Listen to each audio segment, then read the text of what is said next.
Untuk pengentasan kemiskinan dan penurunan angka stunting tidak cukup dengan bantuan sosial, tetapi juga butuh dukungan perumahan, air bersih dan sanitasi. Insinyur Muhammad Basuki Hadimulyono, MSc, PhD.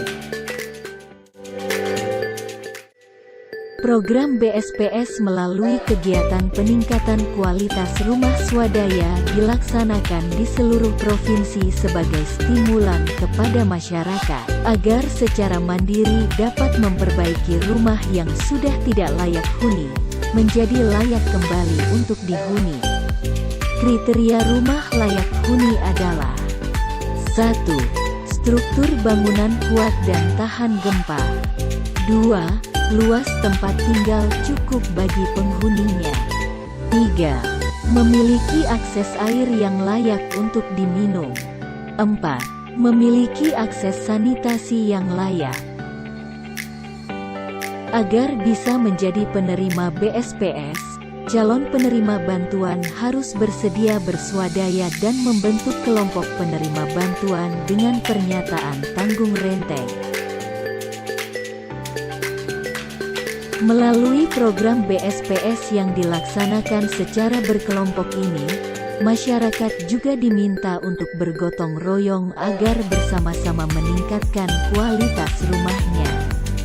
Tujuan dan hasil dari BSPS adalah terwujudnya rumah yang layak dan terhuni serta bantuannya tepat sasaran, tepat prosedur, tepat waktu, sesuai pemanfaatan dan akuntabel. Ada beberapa hal yang harus dipenuhi untuk menjadikan rumah kita rumah yang layak huni. 1. Dinding. Dinding harus mampu menjadi penyekat dengan udara luar dan melindungi penghuni dari ancaman luar.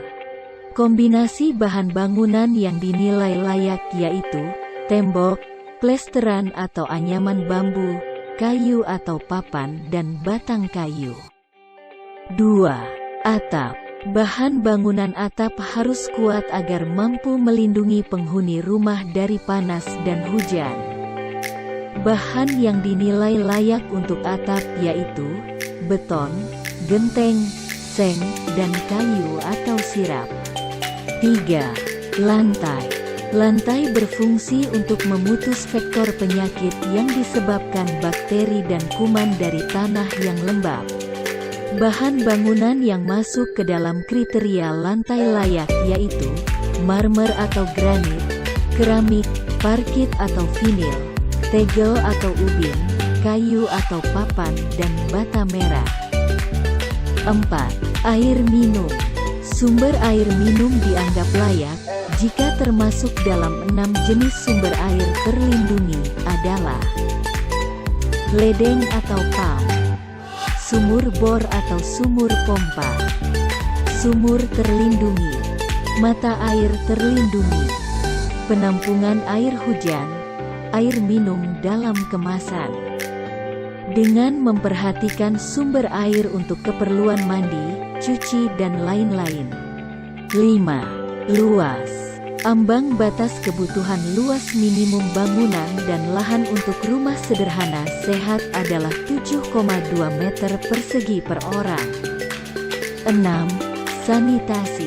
Akses sanitasi layak adalah fasilitas sanitasi yang memenuhi syarat kesehatan, antara lain kloset menggunakan leher angsa, tempat pembuangan akhir tinja menggunakan tangki septik atau sambungan rumah yang terhubung ke IPALD atau sistem terpusat. Akses sanitasi aman yaitu fasilitas sanitasi yang dimiliki oleh satu rumah tangga sendiri dengan jenis kloset leher angsa yang terhubung ke IPALD atau menggunakan tangki septik yang disedot minimal 1 kali dalam 3 tahun dan dibuang ke IPLT. Sumber 1. Standar SDGs global yang diadaptasi secara nasional.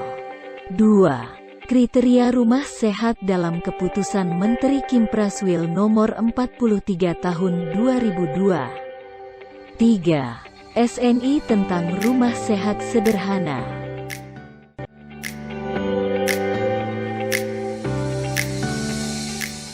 Kementerian Pekerjaan Umum dan Perumahan Rakyat melalui Direktorat Jenderal Penyediaan Perumahan telah merilis aplikasi EBSPS pada tanggal 7 Februari tahun 2020, guna membantu proses pemantauan pelaksanaan kegiatan bantuan stimulan perumahan swadaya di seluruh Indonesia.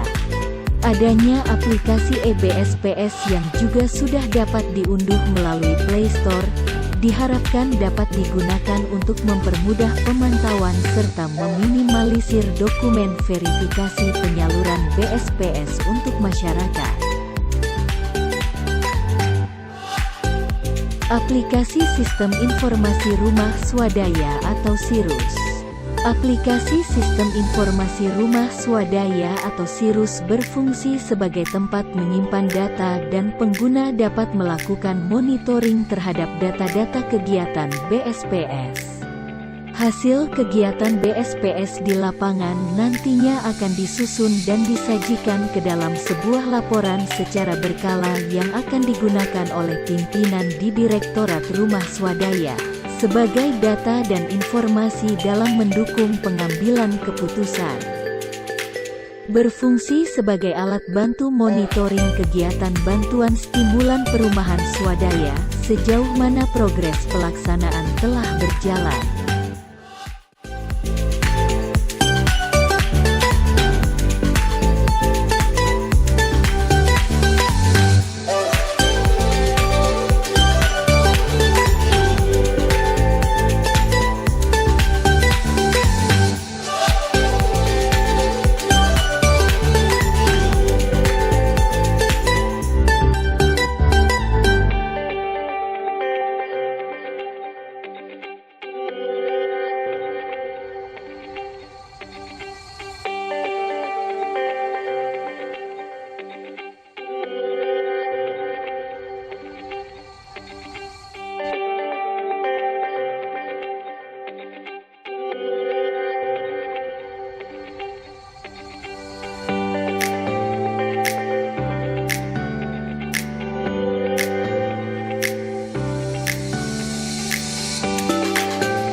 Mewujudkan rumah layak huni perlu didukung dengan prasarana dan utilitas umum yang serasi. Jadi definisinya bantuan pemerintah bagi MPR untuk mendorong dan meningkatkan keswadayaan dalam peningkatan kualitas rumah. Tadi sudah disampaikan oleh Bapak Kades. Jadi perlunya swadaya niki, sudah disampaikan. Secara ekonomi kan begini, jadi nilainya, kalau nilainya misalkan 20 juta kali 20 orang berarti 400 juta. Ya. 400 juta. Ya. Secara otomatis uang yang masuk ke desa Bojong itu 400 juta. Jadi tambah perputaran uang 400 juta. Kan gitu. Betul. Berarti ada uang masuk ke Bojong 400 juta, berarti perputaran uang tambah di waktu itu 400 juta. Siapa yang menikmati? Bukan penerima rupiah aja, Pak. Ya. Masyarakat di sekitar, contoh misalnya ya, tenaga kerja ikut kerja dibayar. Ya. Dapat 50.000, 100.000, beli rokok ke tetangga. Gak mungkin lah tukang aduk beli rokok ke Singapura. Masih ke tetangga, Pak. Iya, iya. Tetangga dapat keuntungan lagi kan. Jadi alhamdulillah saya berterima kasih Pak. Secara ekonomi itu di waktu itu ada penambahan perputaran uang. Jadi terus keduanya kan secara otomatis dipaksa si penerima itu secara tidak langsung dipaksa menambahkan uang, cari uang dari mana, dari stimulan itu ya. Stimulan itu kan itu swadayanya kan. Swadayanya. Misalkan dari anaknya kerja di Bandung, masuklah uang segini. Sehingga nggak bangun, ada yang bangun mencapai kelihatan saya 80 ada ya, sampai ke 80 juta ada kelihatan yang saya. Kan secara otomatis yang tadinya masuk 20 juta jadi 80 juta apa perputaran uang nomor aja. Itu jadi sangat memancing lah, memancing. Yang tadinya 400 juta masuk uang ke Bojong bisa jadi 800 juta Pak. Itu yang bagusnya itu kan memancing uang Pak. dipancing sama BSPS 400 juta, ternyata datang bisa jadi 800, Ya. bahkan bisa lebih Pak menurut saya. Kan masuk uang nggak keambil langsung bawa ke sana, Patrian beli dari sini. Ya. Jadi uang masuk segini teh, bahkan mancing bagusnya kan, ya. Ya. Yang masuk 400 bisa jadi 800 menurut saya. Iya. Mancing uang ke bojong.